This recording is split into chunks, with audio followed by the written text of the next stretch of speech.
शिक्षित भी हूँ, संस्कारी भी। अपने गोपाल की इतनी अच्छी कंपनी में नौकरी लग गई है, अब हमें उसकी शादी कर देनी चाहिए। घर में बहू आने से रौनक हो जाएगी। लक्ष्मी के रूप में जब बहू आएगी तो उसके पायल की छन छन से घर गूंज उठेगा। माया जी ने मुस्कुराकर पति जगदीश से कहा। फिर वो उत्साहित होकर बोली कि मेरी नज़र में एक लड़की है। वो मेरे मामा का बेटा है ना, उसके साले की बेटी है। पिछली बार वहाँ भागवत कथा के आयोजन में मिली थी। मुझे तो रूपा का रूप एक नज़र में भा गया। सामान्य पढ़ी लिखी है, हमें ज़्यादा पढ़ी लिखी लड़की भी नहीं चाहिए। उनमें नाम के संस्कार नहीं होते हैं। ये आजकल की मॉडर्न लड़कियों को ससुराल में सास ससुर तो फूटी आंख नहीं सुहाते हैं, जरा भी मान सम्मान नहीं करती हैं, बस अपने मोबाइल मेकअप और मस्ती में लगी रहती हैं। जगदीश जी ने माया जी की बात सुनी। इतनी जल्दबाजी मत करो, हो सकता है अपने गोपाल ने कोई लड़की पसंद कर रखी हो। हम उसकी पसंद की लड़की से ही शादी करेंगे। नहीं, ये मैं होने नहीं दूंगी। वो अपने बराबर की लड़की से ही शादी करेगा, फिर वो हमें इस घर से निकाल देगी। माया जी ने अपने ही नकारात्मक विचारों में उलझ रही थी। ऐसा कुछ नहीं होगा, बल्कि आजकल की लड़कियां ज़्यादा समझदार होती हैं, जगदीश जी ने समझाया। तभी गोपाल आ गया। माँ, एक लड़की है, मैं उसी से शादी करना चाहता हूँ। ये सुनकर माया जी के रोंगटे खड़े हो गए। वो घबराकर बोली, कौन है? मेरे ऑफिस में है और मेरे साथ ही काम करती है। ये सुनकर माया के चेहरे पर सिकन छा गई, जाने कैसी होगी। गोपाल माँ के विचारों को जानता था। वो बोला, माँ बहुत अच्छी है, आप मिलकर तो देखो। आखिरकार गोपाल की जिद के आगे माया जी को झुकना पड़ा।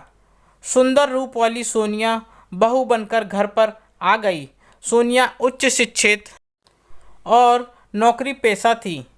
उसके आने से माया के मन में एक डर बैठ गया था, अपने इकलौते बेटे गोपाल को खोने का डर। अगले दिन सभी रिश्तेदारों से घर भरा था। सोनिया सलीके से कमरे से साड़ी पहनकर निकली और सब बुजुर्गों के पांव छुए। ये देखकर बुआ सास ने चुटकी ली। बहू, आजकल की लड़कियां कहाँ पाँव छूती हैं, तुम भी रहने दो। बुआ जी, मैं तो पाँव छू रही हूँ और आपको आशीर्वाद भी देना होगा। पाँव छूने में कैसी शर्म, बड़ों का आशीर्वाद ही मिलता है। ये हमारी संस्कृति है, पाँव छूना हमारी परंपरा है। ये सुनते ही बुआ सास खुश हो गई और सोनिया को ढेर सारे आशीर्वाद दिए। उसके अगले दिन रसोई की पहली बार कुछ मीठा बनाया था। सोनिया ने बड़ा ही अच्छा सूजी का हलवा बनाया। सबको पसंद आया, सबने खूब तारीफ की। तुम्हें रसोई का काम आता है? ज़्यादा नहीं, पर मेरी माँ जब भी लड्डू गोपाल जी के लिए ये सूजी का हलवा प्रसाद में बनाती थी, मुझे बहुत पसंद आता था। मैंने भी माँ से सीख लिया। मम्मी जी, काम सीखा हो तो हर जगह काम आता है। सोनिया ने माया जी का दिल जीतना शुरू कर दिया। ऑफिस वो वेस्टर्न या सूट पहनकर जाती थी, पर जब घर में त्यौहार हो या किसी सामाजिक समारोह में जाना होता था तो पारंपरिक कपड़े पहनती थी, खूब सजाती संवरती थी। एक सुबह माया जी के पूरे बदन में दर्द हो रहा था। सोनिया ने मालिश वाली को फ़ोन करके बुला लिया। मम्मी जी, आप थक जाते हो, ज़्यादा नहीं तो सप्ताह में एक बार पूरे शरीर की मालिश करवा लिया करो। ये वीरव्रत है, हर शनिवार आपकी मालिश कर दिया करेगी। सोनिया जगदीश जी की भी दवाइयों का भी पूरा ध्यान रखती थी। दोनों के खान पान से अनहेल्दी चीज़ों को निकालकर हेल्दी चीज़ें शामिल कर दी ताकि पौष्टिक आहार मिले और सभी स्वस्थ रहें। यूँ तो खाना बनाने वाली आती थी, पर क्या बनेगा इस पर सोनिया ही बताती थी। माया जी और जगदीश जी की शादी की सालगिरह आई। सोनिया और गोपाल सभी पहले मंदिर गए, फिर वहीं से उन्हें गौशाला ले गई, वहाँ उनके हाथों से दान करवाया। शाम को अनाथ आश्रम और वृद्धा आश्रम में खाना खिलाया गया। माया जी और जगदीश जी ने पहली बार अपनी सालगिरह इस तरह मनाई। दोनों को बहुत खुशी थी। अब गर्व था कि सोनिया उनकी बहू है। आने जाने वाले रिश्तेदारों की भी अच्छी आवभगत करती थी। माया जी मन ही मन सोचने लगी, इतना ध्यान तो कभी गोपाल ने भी नहीं रखा जितना सोनिया रखती है। पहला तीज का त्यौहार आया। माया जी ने बोला, तुम शाम को 5 उंगलियां और हाथ में बस मेहंदी का गोल टीका लगा लेना। वैसे भी आजकल की बहुओं के पास वक्त कहाँ है मेहंदी लगवाने का। मम्मी जी, मुझे मेहंदी का बहुत शौक़ है। मैंने ऑफिस से आधे दिन की छुट्टी ले ली है। मेहंदी वाली भी बुक कर ली है। मैं चारों हाथ पैर बनवाऊंगी। मेरी पहली तीज है, सोनिया चहकते हुए बोली।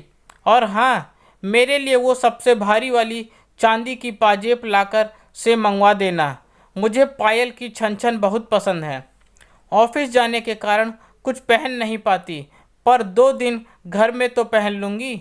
माया जी की बांझें खिल गईं। जहाँ सोनिया सुंदर, समझदार, उच्च शिक्षित, नौकरी पेशा थी, वहीं दूसरी तरफ बड़ों का सम्मान करने वाली, रीति रिवाजों और परंपराओं को निभाकर चलने वाली थी। तीज की पूजा की भी सोनिया ने विधिवत रूप से की। सुंदर सी लाल साड़ी पहनी और गहरी रची मेहंदी भरे हाथ उसके रूप रंग को और भी 4 चांद लगा रहे थे। सोनिया की पायल की छन छन से घर संगीतमय हो रहा था। सोनिया जितनी आधुनिक सोच रखती थी, उतनी ही अपनी संस्कृति और परंपराओं से जुड़ी हुई थी। माया जी के चिंता के बादल छट गए थे। अब उन्हें सोनिया अच्छी लगने लगी थी। मम्मी जी, आप क्या सोच रही हैं? सोनिया ने हाथ में चाय का कप देते हुए पूछा। तुम्हारे ही बारे में सोच रही थी।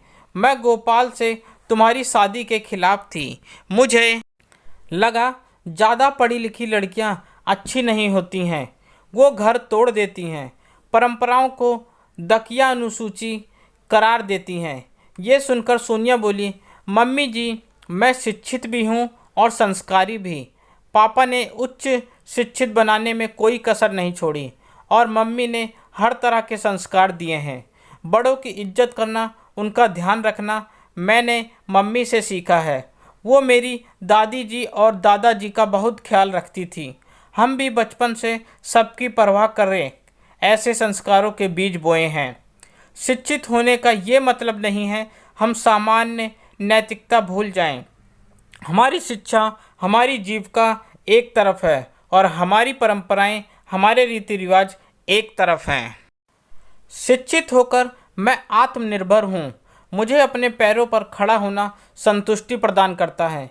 जीवन में संस्कारों का भी महत्व है। संस्कार जीवन में मर्यादा बनाए रखते हैं। परिवार में सबका ख्याल रखना, बड़े बुजुर्गों को मान सम्मान देना, ये सब संस्कार मेरी मम्मी ने मुझे दिए हैं। हम जीवन भर साथ रहेंगे। मैं आपके गोपाल को कभी आपसे नहीं छीनूंगी, बल्कि मैं आप सबसे जुड़ने की कोशिश करूंगी। सोनिया के मुंह से ये सब सुनकर माया जी निहाल हो गईं। ऐसी बहू सबको मिले, ये कहकर उन्होंने उसकी बलाइयाँ ले ली। दोस्तों, ये सच भी है। जरूरी नहीं है जो शिक्षित हो वो संस्कारी नहीं हो। संस्कार हमें घर से मिलते हैं, शिक्षा बाहर से। हमें दोनों के बीच में तालमेल बिठाना है।